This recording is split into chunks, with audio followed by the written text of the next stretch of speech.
The Tuesday Night Club. Unsolved mysteries. Raymond West blew out a cloud of smoke and repeated the words with a kind of deliberate self-conscious pleasure. Unsolved mysteries. He looked round him with satisfaction. The room was an old one with broad black beams across the ceiling, and it was furnished with good old furniture that belonged to it. Hence Raymond West's approving glance. By profession he was a writer, and he liked the atmosphere to be flawless. His Aunt Jane's house always pleased him as the right setting for her personality. He looked across the hearth to where she sat erect in the big grandfather chair. Miss Marple wore a black brocade dress, very much pinched in round the waist.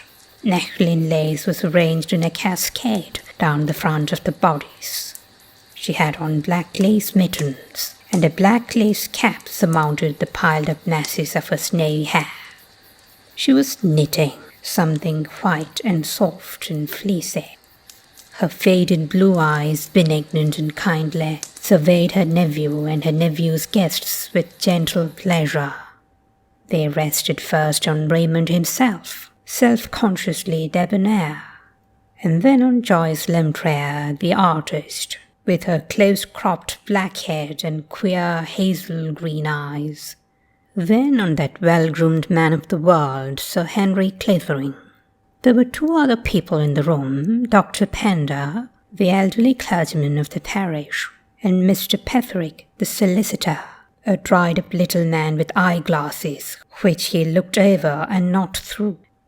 Miss Marple gave a brief moment of attention to all these people, and returned to her knitting with a gentle smile upon her lips. Mr. Petherick gave the dry little cough with which he usually prefaced his remarks.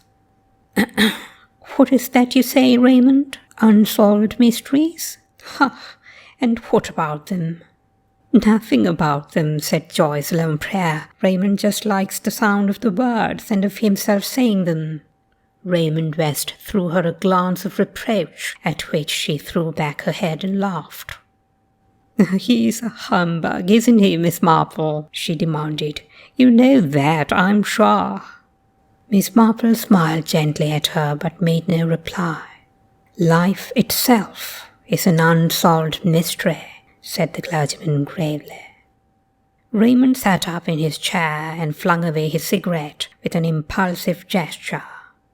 That's not what I mean. I was not talking philosophy," he said. "I was thinking of actual, bare, prosaic facts, things that have happened and that no one has ever explained." "I know just the sort of thing you mean, dear," said Miss Marple. "For instance, Mrs. Carruthers had a very strange experience yesterday morning. She bought 2 gills of picked shrimps at Elliott's. She called at 2 other shops, and when she got home she found that she had not got the shrimps with her. She went back to the 2 shops she had visited, but these shrimps had completely disappeared. Now, that seems to me very remarkable." "A very fishy story," said Sir Henry Clithering gravely. "There are, of course, all kinds of possible explanations," said Miss Marple, her cheeks growing slightly pinker with excitement.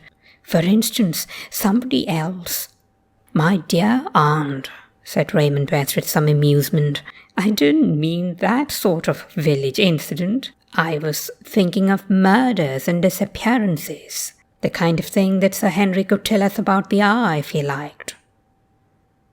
"But I never talk shop," said Sir Henry modestly. "No, I never talk shop." Sir Henry Clithering had been until lately Commissioner of Scotland Yard. "I suppose there are a lot of murders and things that are never solved by the police," said Joyce Lempriere. "That is an admitted fact, I believe," said Mr. Petherick. "I wonder," said Raymond West, "what class of brain really succeeds best in unravelling a mystery? One always feels that the average police detective must be hampered by lack of imagination." That is the layman's point of view, said Sir Henry dryly. You really want a committee, said Joyce, smiling, for psychology and imagination go to the writer.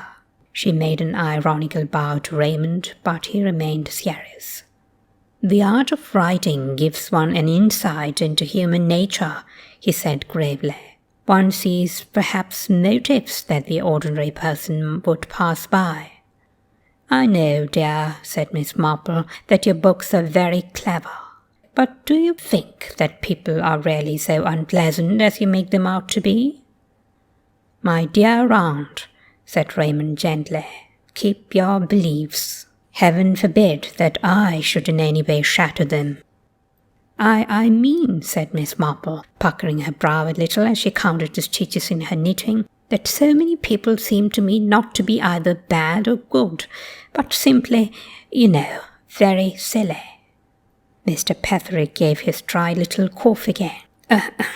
Don't you think, Raymond, he said, that you attach too much weight to imagination? Imagination is a very dangerous thing, as we lawyers know only too well.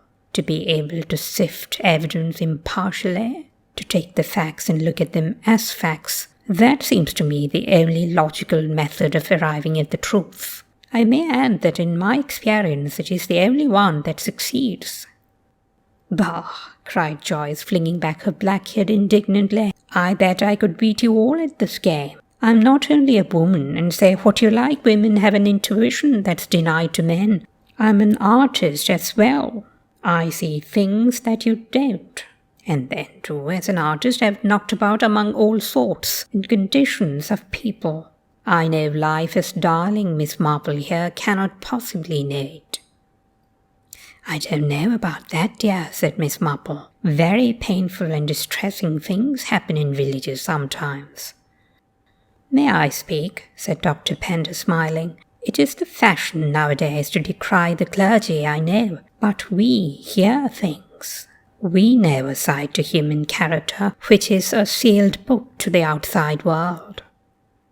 Well, said Joyce, it seems to me we are a pretty representative gathering. How'd it be if we formed a club?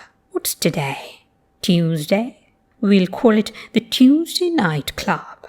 It is to meet every week, and each member in turn has to propound a problem, some mystery of which they have personal knowledge, and to which, of course, they know the answer.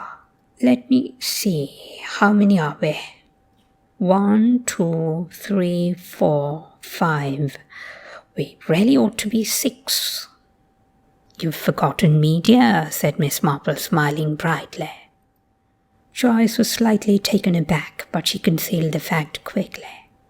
Oh, that would be lovely, Miss Marple, she said. I didn't think you would care to play. I think it would be very interesting, said Miss Marple, especially with so many clever gentlemen present. I'm afraid I'm not very clever myself, but living all these years in St. Mary Mead does give one an insight into human nature. I'm sure your cooperation will be very valuable, said Sir Henry courteously. Who is going to start? Said Joyce.